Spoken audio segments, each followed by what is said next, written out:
Good morning and welcome back. This is World Talks coming to you live from Warsaw. I'm Jastrzębska. In the latest developments from Ukraine, Russia has pounded Kyiv with a heavy ballistic missile and drone attack, killing 9 people and wounding over 30 others. President Volodymyr Zelensky says Ukraine has run out of interceptor missiles for its US-made Patriot air defense systems. Ukraine, meanwhile, has struck back, targeting a Russian airbase in Engels, an oil refinery in Saratov, and another warehouse belonging to Russian online retail giant Wildberries overnight. To discuss these developments and the latest from the war, I'm joined by Rostyslav Khotin, Senior Editor, Radio Free Europe, Radio Liberty's Ukrainian service. Hello and welcome, Rostyslav. Good to see you again. Hello. Thank you for the invitation.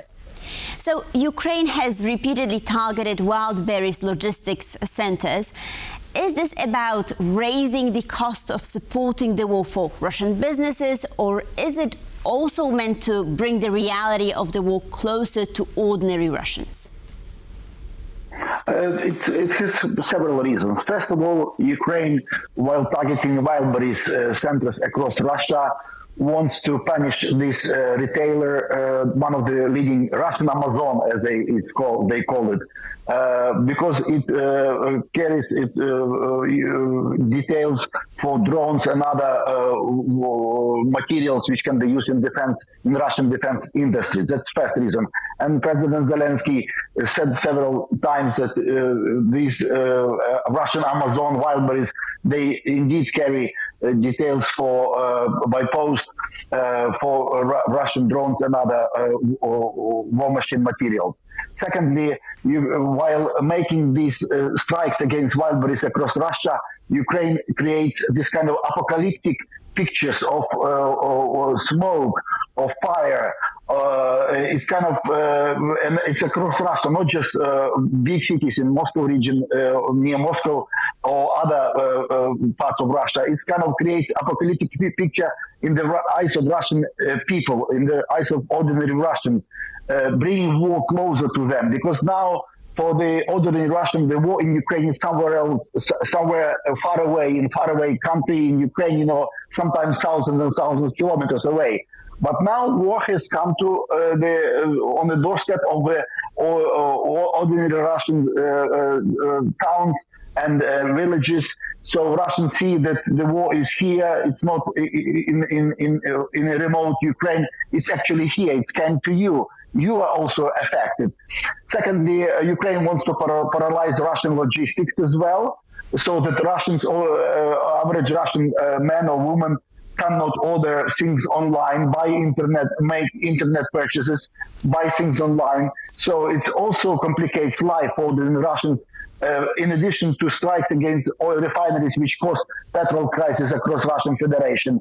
So all these factors combined create quite significant reasons for Ukraine actually to target Wildberries across Russia, and more than 10 or around 10 or dozen these Wildberries centers have been targeted by Ukrainian drones across Russia over the last several weeks.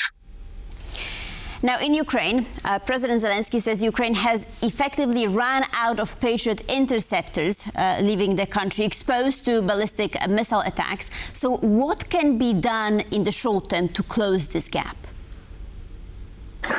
First of all, let me bring the one number. In yesterday's attack against Ukraine, Russia used 27 ballistic missiles. 27. Out of 27 ballistic missiles, Ukraine intercepted just one. Just one.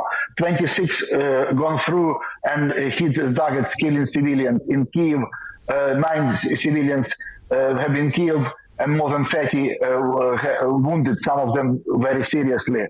Also, they were attacking not just against Kyiv, against other cities and regions of Ukraine. So usually, over the last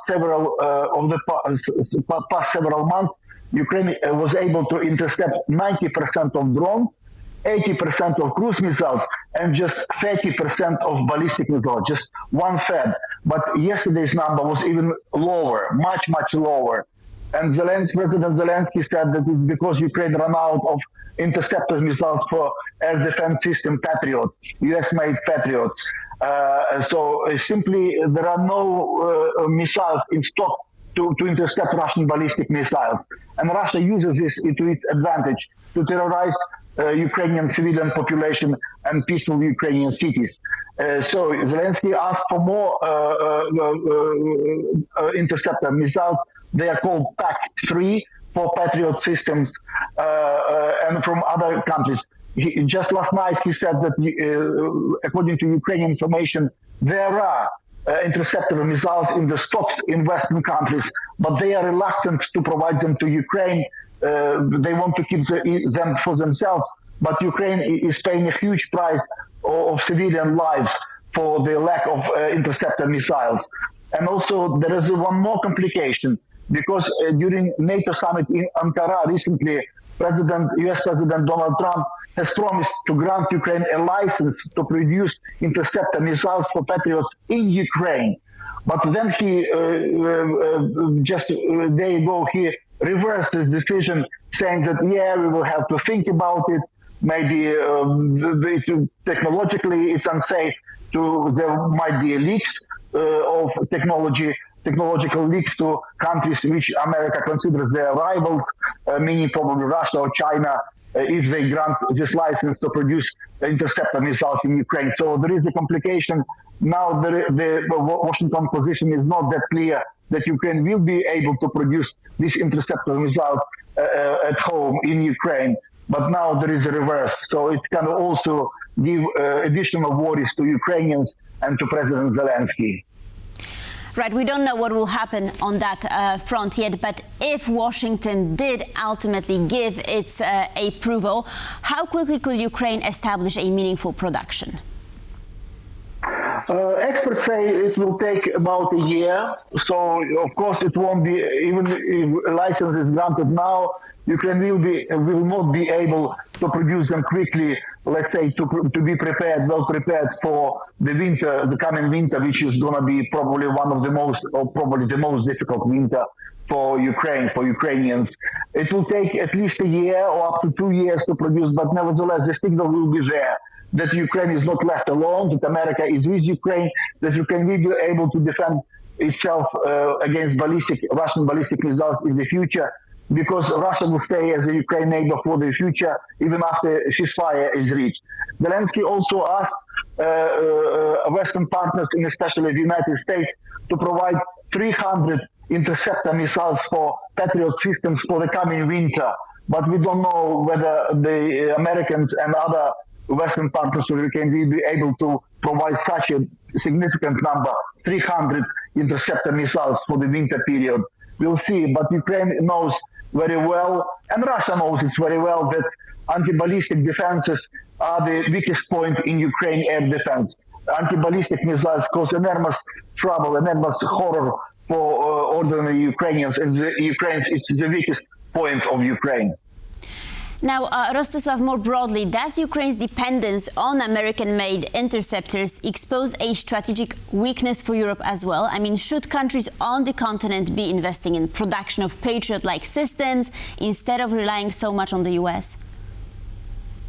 Absolutely, definitely. Now, just Japan can produce these interceptor missiles for Patriots, and Germany also wants to do this. Poland wants to do this. I think the Europeans should be independent, because the mood in Washington sometimes, changes very quickly from one extreme to another extreme. So it would be better for Europeans to reach a deal with Lockheed Martin, American corporation, that produce Patriots and missiles for them, to be able to produce them domestically, locally in Europe. And definitely Ukraine wants this to be independent of political mood in Washington, to be able to produce them. President Trump mentioned one reason that while giving this license for production of interceptor missiles for Patriots in Ukraine, the Americans, there might be technological leaks, that it's probably unsafe from technological point of view. But nevertheless, Americans have provided Ukraine with HIMARS systems, with ATACMS, and Russia was not able to obtain technological and military secrets from Ukraine. Ukraine can keep its word, can keep a secret and not making leaks for Russia to be able to obtain technological secrets. So Ukraine proved that it can keep secrets. Now, let's turn to the political situation in Ukraine. Protests in support of former defense minister Fedorov have continued, with some of the largest demonstrations Ukraine has seen during the war.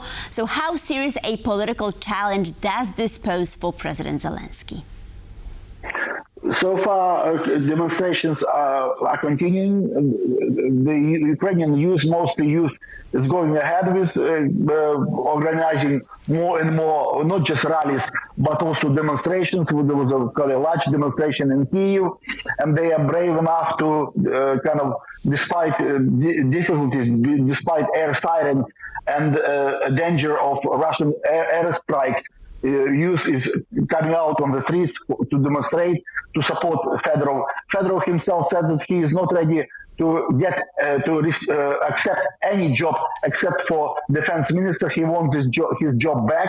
On the other hand, he is not willing to join opposition. He wants to stay in Zelensky's team on some other, maybe less important roles. He doesn't want to go into opposition. While war lasts, he says, he underlines this, while war lasts, I won't be in opposition. We'll see. Now his ratings are skyrocketed. Now he is the biggest, most popular political figure in Ukraine after Zelensky, and current Ukrainian ambassador to London, General Valery Zaluzhny. The Fed is Mikhailo Fedorov. We'll see. But I think it looks like less and less likely that Zelensky will allow Fedorov to get back his job as defense minister. And to be honest, the acting defense minister, General Yevgeny Khmara, is doing a good job. Ukraine continues to strike Russia deeply inside Russia, oil refineries, airfields, and so on and so forth, Russian logistics and so on and so forth. So it seems that the chances that Fedorov will be granted back his position as a defense minister are less and less likely. Before we go, one more question. There are growing concerns about shipping in the Black Sea after attacks involving foreign flagged vessels and the crews, of course. So if reports that around 90% of ship owners previously serving Odessa are now staying away prove accurate, how serious a threat is this to Ukraine's grain exports? Yeah, it's a serious threat. On one hand, Ukraine was able to cut off Crimea, striking tankers and vessels in Azov and Black Sea, that Russia is not able to supply Crimea with fuel, and secondly, is not able to export fuel. But on the other hand, Russia also struck Ukraine heavily, and Odessa and some other ports, Chornomorsk and other ports on the Black Coast of Ukraine. Ukraine control part of Black Coast. Are also endangered, and while now the harvesting season is going ahead, Ukraine is not able to export its grain in significant quantities because of dangers and Russian strikes. So it's a harmful way for Ukrainian exports, and also grain exports is one of the main sources of Ukrainian revenues for the state budget, the export revenues. And now Ukraine is almost cut off, is unable to export significantly grain through the Black Sea channel. Rostyslav Khotin, thank you so very much for joining us this morning. Much appreciated. Thank you. And thank you for watching World Talks. Please stay tuned for more here on TVP World.